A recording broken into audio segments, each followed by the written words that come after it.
세차든 흔차든 그 3단계는 무조건 거의 다 폐차.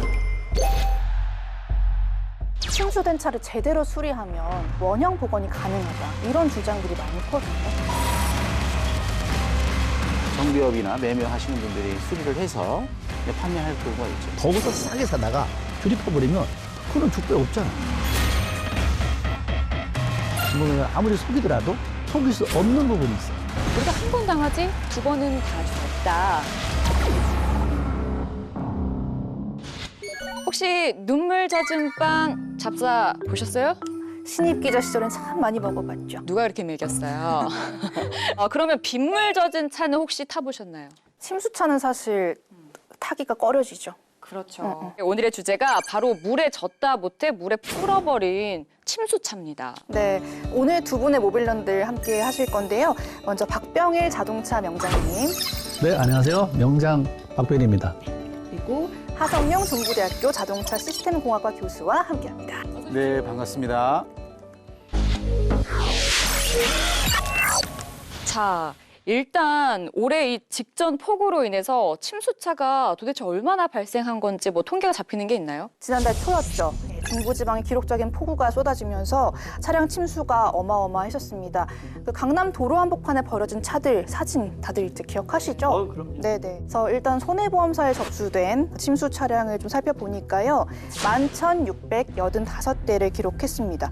추정 손해액만 1,500억 원대에 달한다고 하고요. 그런데 이게 어디까지나 보험사에 접수된 차량이다 보니까 미보험 침수 차량까지 합치면 피해 규모는 더 늘어날 것으로 예상됩니다. 근데 이렇게 물에 침수가 됐던 차는 꼭 폐차를 해야 한다 이런 얘기들이 있더라고요. 살짝 고쳐서 타면 되는 거 아닌가 이런 생각을 하게 되는데 왜 못 고치는 걸까요, 명장님? 원래 침수를 우리가 보험에서 하는 게 세 단계가 있어요. 1단계 침수가 뭐냐면 바퀴 반 정도 올라오고 실내로 물이 들어오잖아요.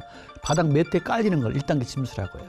자, 1단계 침수는 그렇게 망가지는 건 별로 없죠. 특히 매트 그리고 바닥에 깔리는 센서 또 일부 좀 심하면 배선 정도 갈면 돼요. 그러니까 보험을 들었든 안 들었든 뭐 그렇게 큰 돈 안 드니까 수리가 가능하다. 뭐 흔차든 세차든. 근데 2단계 침수는 이제 시트까지 우리가 지금 앉잖아요. 이 밑에까지가 침수인데 이 정도면 전자제품이 거의 다 이제 침몰된 거예요. 그러면 전자제품에 따라서 이제 차량 가격이 달라지는 거죠. 그리고 배선도 전부 갈아야 돼요. 자, 지금 보험 수가가 1,000만 원 잡혔어요. 근데 수리비 계산하면 1,100만 원 나왔어. 그럼 폐차입니다. 그다음에 3단계는 엔진 미션, 차가 그냥 이제 그 아래 실내까지 흙같이 들어왔다는 거예요. 근데 이건 세차든 흔차든 그 3단계는 무조건 거의 다 폐차. 여기서 하나 더 짚어봐야 될 게 침수된 차를 제대로 수리하면 원형 복원이 가능하다. 이런 주장들이 많거든요, 사실. 근데 좀 무조건 폐차시키는 게 답일까요? 아니요, 그렇지는 않죠. 사실은 이제 워낙 이제 차값이 비싸니까 그래도 어느 정도 수리, 특히 배선, 컴퓨터, 센서만 완벽하다면 그다음에 요새는 뭐 엔진이라든가 미션이라든가 이런 건 방수 처리가 워낙 잘 되기 때문에 뭐 장기적으로 며칠 동안 물에 들어가 있다면 물에 들어올 확률이 있겠지만 그렇지 않으면 거의 다 방수가 돼서 그 기계적인 부분을 살릴 수가 있거든요. 침수차 중에 이제 전손 처리가 된 이제 보험사에서 판단을 해서 전손 처리되는 것도 반드시 폐차하도록 되어져 있습니다. 근데 문제는 이번에 한 14,000 정도, 4,000대 정도가 침수가 됐는데 물론 이제 중앙부처에서도 충분하게 지금 모니터링 하고 있는 것으로 알고 있습니다만은 그럼에도 불구하고 자차를 들어놓지 않는 케이스가 약 한 27% 정도 되거든요. 그런 27% 정도 되는 그런 차량들 같은 경우에는 어떻게 보면 침수차가 발생이 됐다 하더라도 충분한 경제성이 확보가 되면 정비업이나 매매하시는 분들이 수리를 해서 판매할 경우가 있죠. 그러니까 그 미보험 침수 차량의 경우에는 이제 뭐 고쳐 쓰거나 매매를 해도 폐차를 강제할 방법이 없다는 말씀이시죠? 표시가 안 나잖아요. 일반 사람들이 그 차가 이 침수차야 이걸 구분했으면 되는데 구분 못할 때는 사실 보험 처리가 났기 때문에 족배 없잖아요. 그러면 이제 그걸 판별을 못하면 그 차들이 이제 속는 경우가 이제 많이 있는 거죠. 아니 근데 그게 침수가 얼마나 됐는지가 폐차의 기준이 되는 게 아니라 자차 보험을 들었느냐 안 들었냐가 기준이 된다는 게 좀 아이러니한 것 같아요. 그래서 요즘에 이제 길거리 지나다 보면 침수차 삽니다. 뭐 이런 현수막들을 자주 볼 수 있다고 해요. 그거야말로 이제 자차 보험을 들지 않은 침수차들 내가 사겠다, 파시오 이런 얘기일 텐데 뭐 정부에서 계속해서 뭐 모니터링을 하겠다, 뭐 다 끝까지 쫓아가겠다 이렇게 얘기를 한다 한데 만약에 명장님 같이 고수를 불러서 완전 깨끗하게 고쳐주시오 이러면 사실 할 수 있잖아요. 가능하죠. 3단계 정도는 무조건 다 폐차니까 폐차에 가서 이제 진짜 고철로 만들어야 되는데 폐차장에서도 또 차를 판매 사고 하잖아요. 그러니까 이제 중고업자가 한 차를 구했어. 근데 부속이 이제 없잖아요. 그러면 그런데 폐차장에 그런 거 갖고 더워서 싸게 사다가 그걸 조작하면 이렇게 조립해버리면 그거는 족배 없잖아요. 이런 게 문제야. 그러니까 폐차하게 그럼 돼 있다 하더라도 폐차된 차를 사다가 조립하는 거는 어떻게 보면 업자 입장에 더 편한 거지. 그거 어떻게 찾아요? 그리고 그렇죠. 못 찾는다니까. 네, 그런 게 이제 좀 숨어 있는 아직도 빈 구석들이 많이 있죠. 만약에 이런 거 할 때 항상 계약서에 특약을 쓰면 돼. 마지막에 특약. 요거 침수가 만약에 나중에 확인이 되거나 혹시 침수차라면 환불 조치하겠다. 근데 그 중고매입자가 그러시죠? 라고 딱 써주면 그건 틀림없이 침수차가 아닌데 그런 걸 왜 씁니까? 그럼 차 못 팝니다. 요거로 이제 이게 의심스러운 거야. 써주시오 이러면. 네, 그러니까 이제 요럴 때는 우리도 이제 방법을 찾아야 돼. 침수차를 팔아서 받는 벌금보다 얻는 이득이 훨씬 크다면 팔 수밖에 없을 수도 있어요. 업자 입장에서는. 아니, 그래서 유림 기자 그 정부에서 초강력 대책을 내놨다는 얘기가 있던데 맞아요? 네, 맞습니다. 이번 침수 피해가 워낙 컸잖아요. 그런 만큼 정부도 이제 침수차 불법 유통을 막기 위한 초강수 대책을 발표했거든요. 앞으로 차량 매매업자가 침수 사실을 숨기고 중고차를 판매했다가 적발이 됐어.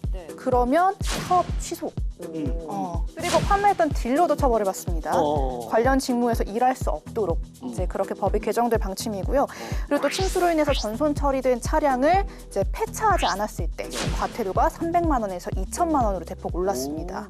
아니 그러면은 침수차를 속여서 팔았을 경우에 즉각 사업 취소 그리고 판매원은 업계 퇴출이라는 건데 그러면 그분들이 뜨거 할까요? 지금 자동차 관리업이라고 하는 매매업, 정비업, 해체 재활용이 상당히 많이 선제화가 되어져 있고 많이 투명해졌습니다. 물론 허위 매물이나 뭐 침수차로 속여서 파는 분들은 제가 판단할 때는 0.1%도 안 되거든요. 그런 분들이 물을 흐리는 건데 이번에 강력하게 관련되고 계약서, 성능점검 기록서에 반드시 첨부된 것을 확인하시고 특약 사항을 넣는데 근데 문제는 뭐냐면 개인 간 거래입니다. 전체 거래 대수의 약 한 33%가 개인 간 직거래거든요. 그럴 경우에는 법의 보호를 받을 수 있는 한계가 좀 있습니다. 지금 성능교육부의 이제 그 내용물을 조금씩 바꿀 필요도 있어요. 너무 오래된 거야. 한마디로 침수차만 써 있잖아. 그럼 침수차가 1단계인지 2단계인지 3단계인지 모르잖아. 그렇죠. 그렇죠. 그러지 말고 그 그림이 있잖아, 이렇게. 아까처럼 이제 3단계. 1단계는 실지, 2단계는 여기, 3단계 이렇게 해서 표시하게 차의 시스템에 맞게, 환경에 맞게 좀 성능교육부도 요번 기회에 법 바꿀 때 좀 더 좀 업그레이드해서 바꿨으면 좋겠다. 이 생각도 좀 듭니다. 네, 성능기록부는 조금 더 세세하게 업그레이드 하시오라는 말씀 드리고 그런데 이제 좀 명확히 해야 될 것이 정부가 발표한 게 이제 가이드라인을 발표한 것뿐이거든요. 사실 이제 관련법 개정안이 발의가 아직 안 된 상태입니다. 그렇기 때문에 이게 통과가 돼야 이게 시행이 되는 거기 때문에 올 여름에 대거 나온 침수 차량의 경우에는 불법으로 유통될지 그걸 막을 수 있을지 좀 우려가 되고 있는 게 현실이죠. 법망을 피해서 교묘하게 침수 중고차를 판매하는 거 요거 운전자들이 어떻게 잘 피해갈 수 있는지 또 다른 전문가를 만나서 정유린 기자가 들어봤습니다. 함께 보시죠. 모빌런들 정유림입니다. 지금 이곳에는 침수 차량 넉 대가 놓여 있습니다. 여러분들은 과연 눈으로 이 차량들을 보고 침수 차량인지 확인할 수 있으실까요? 이 차량 누가 봐도 침수 차량이 확실합니다. 그렇다면 이 차량은 어떨까요? 육안으로 봤을 때 우리가 타고 다닌 차량과 별반 차이가 없습니다. 오늘 모빌런들에서는 전문가와 함께 침수 차량 구별법 확실하게 알아보도록 하겠습니다. 먼저 침수가 비교적 덜 된 차부터 보여드리겠습니다. 겉에서 볼 때 침수차라는 표시가 별로 안 나죠. 그런데 이런 차들을 제대로 정비를 못하면 반전이 있어요. 안에 보면은 부식이 추가로 발생하거나 이래서 실제 곰팡이가 쓸고 시간이 지나면서 전자부품들이 노후되고 되면서 6개월, 1년 지나서 갑자기 시동이 안 걸린다거나 여러 가지 문제가 발생할 수 있습니다. 차량 내부도 들여다봤는데요. 물이 시트로 스며들어 곰팡이가 생긴 모습 보이시죠? 이거 완전히 다 이걸 드러내고 이 바닥재 부직포도 다 뜯어내고 새 걸 깔고 청소를 해내지 않는 한은 이렇게 좀 곰팡이가 쓸면서 습기 때문에 2차 피해 예상될 수밖에 없고 호흡기도 좋지 않을 테고요. 그럼 이제 침수 단계가 높은 차를 볼까요? 물론 세척되기 전 차량입니다. 두 번째 차량 같은 경우는 휠하고 바퀴에도 진흙 투성이죠. 여기도 진흙이 많이 묻어 있죠. 가장 중요한 건 여기까지 물이 이미 차 있는 게 보이실 겁니다. 이게 아직 이제 최종 정비를 하거나 교체하기 전이기 때문에 이 헤드라이트 이 유닛까지 물이 이미 차 있으니까 이만큼 물에 잠긴 차량이거든요. 외관이 이렇게 오염됐는데 엔진룸에도 비정상적인 진흙과 먼지들이 많이 쌓였겠죠. 엔진룸을 열어보면요, 여기도 보시다시피 이런 데 다 진흙이 묻어 있죠. 그런데 이 차량이 만약 중고차 시장에 나온다면 엔진룸도 최대한 깔끔하게 세척돼서 나오기 때문에 육안으로 봤을 땐 큰 문제를 찾기 어려울 겁니다. 내부를 보면 시트와 바닥 매트, 구조물들을 다 드러내 녹슨 부위를 제거하고 세척했더니 새 차처럼 감쪽 같아졌죠. 그렇다면 소비자들이 중고차를 보러 갔을 때 도대체 뭘 확인하면 되는 걸까요? 먼저 안전벨트부터 볼까요? 안전벨트를 최대한 당겨봅니다. 앞쪽 운전석만 하지 마시고 꼭 뒷좌석까지 모두 확인해 보시기 바랍니다. 그런데 이 방법은 워낙 많이 알려졌기 때문에 요즘은 아예 새 벨트로 교체를 해버린다고 합니다. 차량 연식보다 훨씬 새 거죠. 그건 무조건 교체된 거니까 침수 차일 확률이 99%죠. 두 번째로 확인해 볼 부분, 차량 트렁크입니다. 브라키 빼고 보면요, 네. 여기 흙먼지가 미세한 흙먼지가 보이죠. 네. 여기 보시면 이제 손가락 자국이 나 있죠. 네. 트렁크는 차량이 침수된 후 가장 먼저 청소를 하는 부위라는데요. 하지만 구석구석 샅샅이 세척하기란 쉽지 않습니다. 스페어 타에 있는 위치가 제일 낮거든요. 네. 그러니까 물이 차오르면 여기부터 차게 돼 있어요. 그러니까 이런 데 물때가 있는지 확인하는 방법이 가장 좋다고 볼 수 있습니다. 다음 방법은 웨더 스트립을 뜯어 내부를 살펴보는 겁니다. 이런 플라스틱 카바를 뜯어보면 네. 여기도 물때가 보입니다. 가장 중요한 건 절대 부식이 있을 수 없는 자리에 이렇게 부식이 발생했다라는 거죠. 이 밖에 침수 차량 특유의 습한 냄새, 시트 상태 등을 체크해보면 웬만한 침수 차량은 걸을 수 있습니다. 여기까지 왔는데도 아직 확실치 않으시다고요? 차량 하부를 보시면 명확해집니다. 이 밑에 보세요. 머플러 같은 경우는 고열에 노출되다 보니까 원래 부식은 발생할 수밖에 없고요. 그렇지 않은 부위들 보면은 이렇게 물때, 불순물, 지푸라기 이런 쓰레기들이 보이죠. 네. 이런 것들이 결국은 침수의 흔적이다라고 확실히 확인할 수 있는 부분입니다. 그러니까 미처 닦기 어렵거나 상식적으로 교체하지 않아도 되는 부분이 교체가 됐다면 한 번쯤 침수 차량인지 의심해보고 한 번 더 확인해보시기 바랍니다. 비가 내리고 차를 타고 살 때 우리가 요것만은 체크해보자. 이런 걸 한번 준비를 해봤어요. 침수차인지 아닌지 한눈에 보면 난 알 수 있다, 없다. 알 수 있죠. 실내 들어갈 때 원래 차 냄새라는 게 있잖아요. 고유의 차 냄새. 근데 차 냄새가 아니야. 뭔가 약간 무너지는 냄새 나기도 하고 약간의 수산사이 같은 느낌이 약간 있다라고 하면 요거 침수칠 확률이 높아요.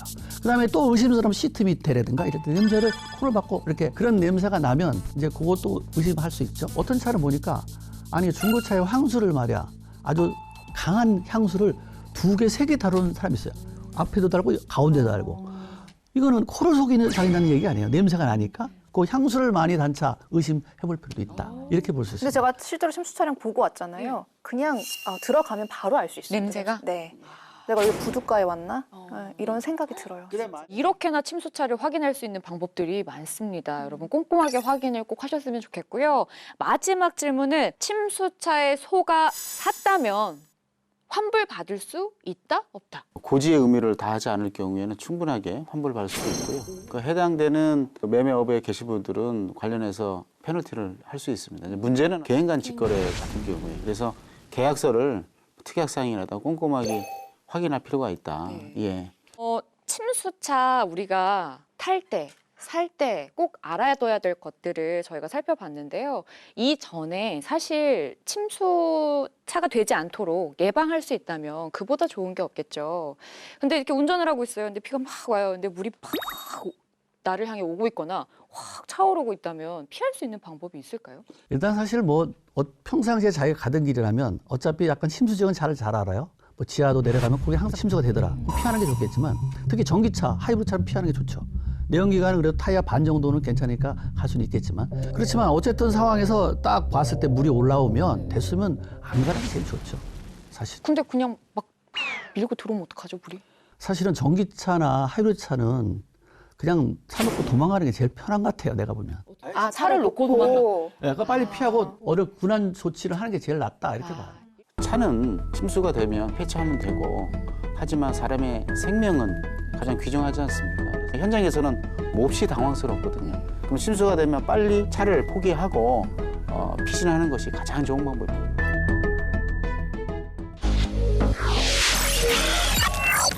어쨌든 침수 차량을 구입하는 소비자들의 피해를 좀 막아야 되는 거잖아요. 지금 침수 차량이 대거 시중에 유통될 가능성이 있으니 그런데 그게 업계 관계자들의 얘기를 들어보니까 2-3달 정도 걸릴 것이다. 이런 이야기가 있거든요. 그래서 만약에 중고차를 살 거면 지금 사라.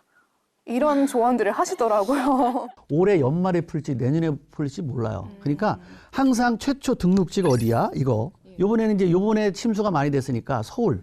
만약에 최초 등록지가 서울이야. 요거는 조금 그 차가 왜 갑자기 강원도에 와 있고 갑자기 왜 인천 왜 내려오냐고요. 그죠? 그렇게 되면 요거는 좀 의심스럽고 그래도 최초 등록지도 뭔가 마음에 들어. 차도 너무 깔끔하고 키로수도 얼마 안 되고 그때 무조건 특약 쓰는 게 소비자 입장에서 제일 좋은 방법입니다. 알겠습니다. 오늘 기억해야 할 건 특약입니다. 물 먹은 차 때문에 소비자가 물 먹는 일이 없도록 여러분 잘 신경을 쓰셔야겠고요. 저희 모빌런들도 눈 크게 뜨고 수상한 침수차 꼼꼼히 살펴보도록 하겠습니다. 혹시 침수차 사기 피해 입으시는 분들 저희 제작진 앞으로 제보 주시면요. 저희가 좀 추가 취재해서 보도를 할 테니까 많이들 제보 주시기 바랍니다. 네. 모빌리티를 향한 집착남녀 모빌런들 박병일 자동차 명장 하성룡 중부대학교 자동차 시스템 공학과 교수님과 함께했습니다. 저희는 다음 주 수요일 오전 9시에 다시 찾아옵니다. 고맙습니다. 수고하셨습니다.